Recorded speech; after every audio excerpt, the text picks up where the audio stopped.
Hi everyone, it's Will here from Anastasia Island Branch, and we're here for another edition of Quirky History. This one is probably the most unique topic that's been requested, so let's jump right into it.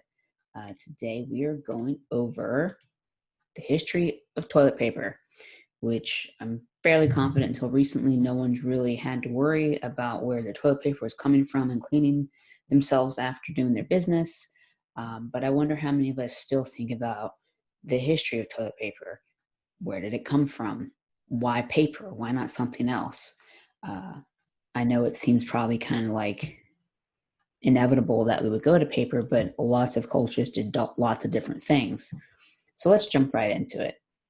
China is the first place that we see paper being used as toilet paper, all the way from 6th century AD, which is the 500s.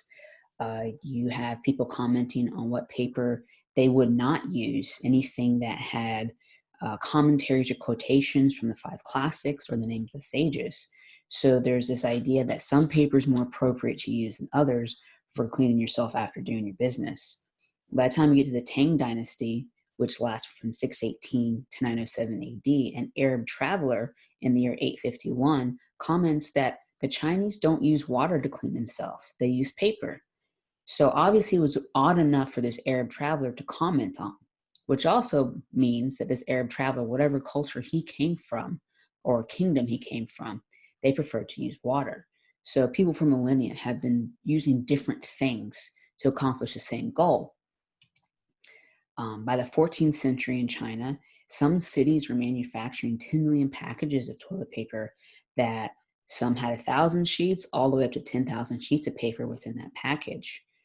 The Imperial Bureau of Supplies in 1393, which is the emperor's household, the family had 15,000 sheets of special soft fabric toilet paper made, and each sheet of the toilet paper was perfumed. And I guess it kind of makes sense. If you're the emperor, you want your toilet paper to be a little bit more special than everyone else's, so let's make it extra soft and let's make it smell pretty too. Uh, um, but different cultures do different things. So the Greeks and the Romans had communal latrines, public restrooms. Obviously, it looks a little different than today. There's no private stalls, for instance. And primarily that's because what they used is here on the right of the screen, which is a sponge on a stick that was communal. They did, it's like sat in a bucket. I don't know if the bucket was washed. I think so. Like had some water in there, and they would just kind of pass it around to one another. Sounds pretty disgusting, but they obviously had success with it.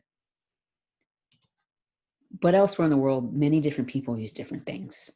Within Western societies, wealthy people used items like hemp, wool, or lace, which are softer materials because they had access to those materials. Less wealthy would use rivers, rags, wood shavings, leaves, grass. I mean, a whole slew of different things, kind of whatever they had on hand to take care of cleaning themselves up. Corn cobs were especially popular within the American colonies and during the American Revolution. But it still depended on region and culture on what a group of people would use to wipe themselves afterwards. Later on, you see people using pages of books, and these aren't going to be expensive books. These are going to be like pamphlets, penny dreadfuls, things that are cheap and easily accessible for even the poorest members of society to buy.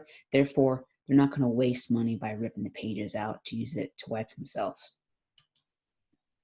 But by the 19th century here in the US, Joseph Gaiety introduces Gaiety's paper. It's Gaiety's medicated paper for the water closet that he introduced in 1857. And his toilet paper sold all the way through the 1920s. So Joseph Gaiety is the first guy that markets toilet paper to the American public as something appropriate to use in the bathroom. Seth Wheeler obtained the earliest U.S. patent for not just toilet paper, but for the dispenser as well. And then Scott Paper Company popularized the idea of toilet paper from rolls in 1890, and Scott Paper still makes toilet paper. You see it on the shelves today. Toilet paper at this time runs the gamut on what it looks like, what it's made out of, or how refined it is. And they didn't have the concerns we have today. It didn't bother them if it flushed or not because it was made before flush toilets. But as flush toilets increased, as they found in more and more homes with indoor plumbing, these companies realized very quickly, as well as the consumers, not all this toilet paper is great. They were clogging pipes left and right. Um, so paper companies had to think of a way to make toilet paper that was safe to use in plumbing. So toilet paper had to be thinner. It had to break down quicker. However, even by the 1930s, you have companies that are advertising splinter-free toilet paper, which sounds horrible to me. To use toilet paper that could potentially get a splinter on in areas I don't want splinters. Um, but because of flush toilets, companies slowly refined the paper. It became mass-produced, factories. It's now what it is today. So even though there's some range in softness and thickness, all of it is designed to break up in plumbing or septic tanks. It shouldn't clog anything. I mean, I guess if you use too much, it would clog, but that's not because the paper itself was bad. And a lot of companies now are even doing things like making sure that they're getting their trees sustainably to make sure they can still have paper products for this purpose in the future.